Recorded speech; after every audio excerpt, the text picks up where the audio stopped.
my name is Donnie. I come from the very medieval and old world of Fort Worth, Texas. And I am the president of the Beer Blowson Historical Fencing Club out in Fort Worth. And my name is Daniel, and I am from the slightly less medieval Northwest Georgia, and I run the Appalachian Sword Club school out there.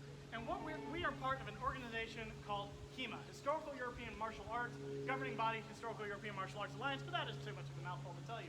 And what we do is we find medieval sources and Renaissance sources, really spanning from like 1300 to World War I in some cases, that talk about swordsmanship. And we interpret these sources, we translate them, and then we try to interpret the techniques on what is actually being talked about from the time period and how they said they should use swords. So what we are going to talk about today specifically is judicial dueling in the 13th and 14th century of the Holy Roman Empire. So, Europe. It looks funny shaped, just imagine it for a second. The middle of it, Holy Roman Empire. It's at this time, in like 1300, 1200, it's kind of in the heat. It's the Germanic regions, it's Switzerland, it's most of Italy, kind of spanning across this entire area. And for the Germanic culture, they had a right for dueling. And they kind of got together and said, gee golly whiz, how do we make sure our peasants don't all kill themselves before we want to go on a campaign? And we start to have what are called laws. I hope everyone is familiar with laws and did not spend any time trying to get here. And we see in 1235 what's written is called the Saxon Mirror. And it's a Germanic law book for the Saxon region of the Holy Roman Empire. And it includes a number of laws, like if somebody passes away, how does property get transferred? If you're a knight, who do you appeal to? What's like the process for legality?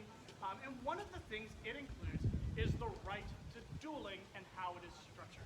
So in the Germanic culture, everyone has the right to duel. This is not something limited to perfect. nobles or the clergy class. Everyone has the right to duel. But of course they're like, well, hey, let's cool it there. Peasants were allowed to challenge people of a higher status. The higher status person did not have to accept.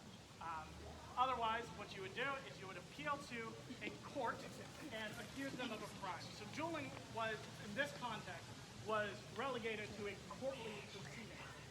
These are heinous crimes that would have been punishable by death. So if you think murder, treason, heresy, strife, hurting women and children, these are all accusations you can make to challenge someone to a duel. Another category for a judicial duel is that there's no witnesses or evidence, so you have to bring it to a duel because they don't quite have the concept of innocence until proven guilty yet. So what you need to be able to do is go to a court and name someone by name and their surname to accuse them of a crime. So, sir, what is your name? Yeah, absolutely. That is a horrible thing to do. He just told me his first and last name. I know the lord of this castle and the court, and I don't need any witnesses to accuse him of a crime. So, good luck dueling later. I'll see you in court. As you can see, this system, not the most fallible. So, the Saxon Mirror, huge success. We're seeing a transition from oral history to written law, and it expands all throughout the Holy Roman Empire. Fast forward about 100 years, 1300, the Saxon Mirror is getting replicated, copied, and used in all the different areas of the Holy Roman Empire with varying degrees of changes. So, for example, if you're in a region that's controlled by a royal family that's associated to the emperor himself, your derivative of law is coming from the imperial power. Now, if you're in a prince-bishopry, which is run by a bishop, you would see the derivative of power and authority coming from the papacy and from Rome. But little changes like that for the law, but overall the structure being very similar. And in the Saxon Mirror, they established that in a judicial duel, you will fight with a sword and a shield made of wood or leather with the center portion made of iron. What they refer to as a shield, we now call a buckler. A buckler is a small mini shield carried on the hip, very light, very maneuverable, and as you can see, this one is actually made of hardened leather. Fast forward to the 1300s, and we have what's called Codex Manesse, which is a collection of biographies on people they wanted us to remember. So this is a story where we have a bunch of people. One example is like a knight who went to a tournament and wooed all the women and impressed everyone. And then the other story is about a lower noble who had a house and then challenged the church for a head of cattle and won in a duel.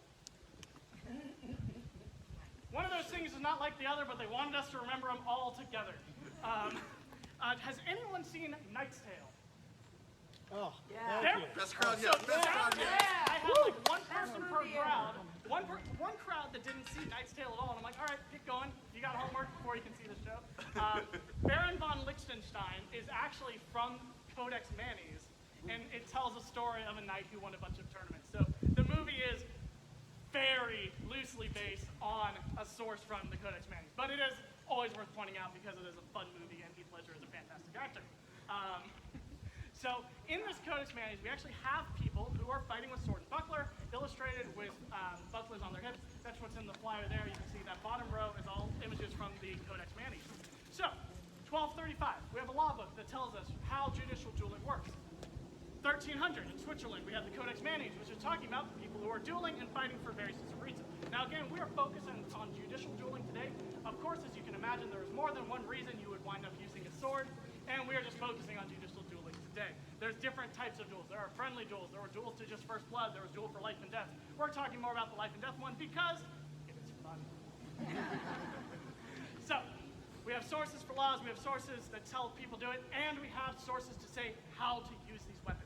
So around 1290 to 1330, we're not entirely sure on the perfect date, we have what's called manuscript 133. And it is a source likely written by secular clerics that talks about the use of sword and buckler. And that is the technique and the system we're going to be demonstrating for you today. And just like the medieval world, which is just as legal as ours, we will be wearing modern protection gear to keep us safe. So we will go put that on real quick and then we will start the demonstration.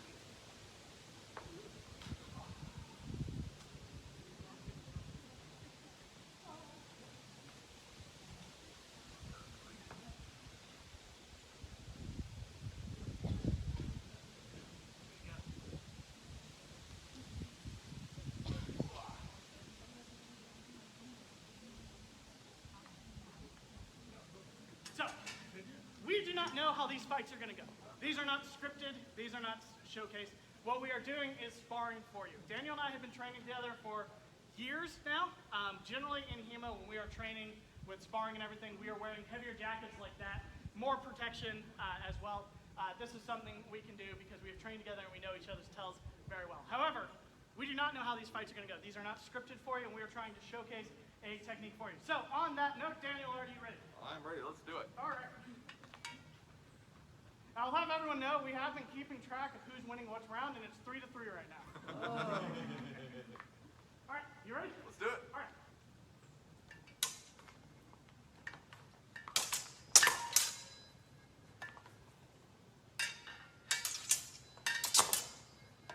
All right.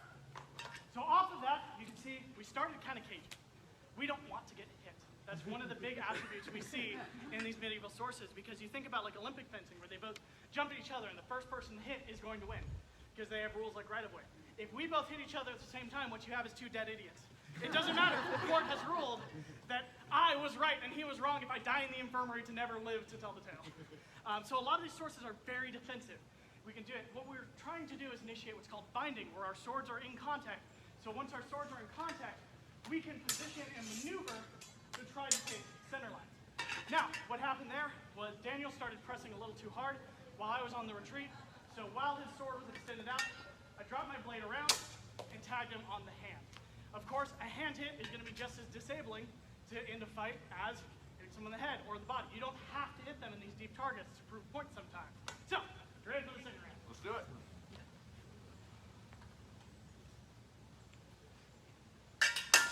Good. So in that position, Donnie was in a position where one of the only things you can do is cut. So I positioned myself in a spot to receive that cut, and when that happened, I was able to hit the back of his head with the backside, what we call the false edge of the sword. And on swords like these, both sides were sharp for exactly this reason. Yep, and something that's characterized by these is, it's always important to remember the sources we are showing are not common sources. The 133 is written in Latin with some of the fighting terminology in German. It was produced by probably around 3 to 4 clerics, but this is written for people who are training swordsmen, who can afford books like this at this time. So this is not a common system. One thing you see as a categorization of this system is having the arms extended forward while using the buckler to protect the hand, so it's safe to be extended. Because if these swords do not protect our hand a great deal, if Daniel just decides to throw a cut, I'll come through and take the hand. So instead, he places the buckler in the same path, so that cut does not And that's what you start to see this difference between common fencing and these sources fencing and these more knightly arts of them, where they're figuring out a little more creative ways to use these weapons. So, any questions so far? All right, we will go one more round. Daniel, are you ready? I'm ready. 1-1, sir. Someone's got to win this one, or we'll double. Let's Now to not. explain ourselves.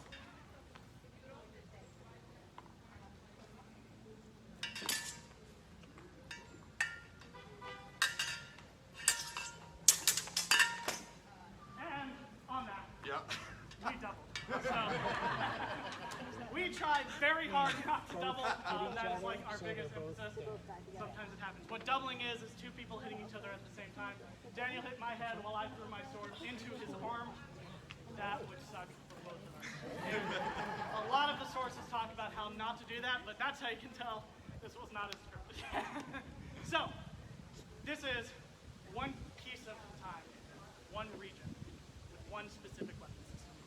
As we start to change the fight, adding armor, like you see back here, changing the weapons, changing the period, changing the cultural surroundings around these swords, systems start to change.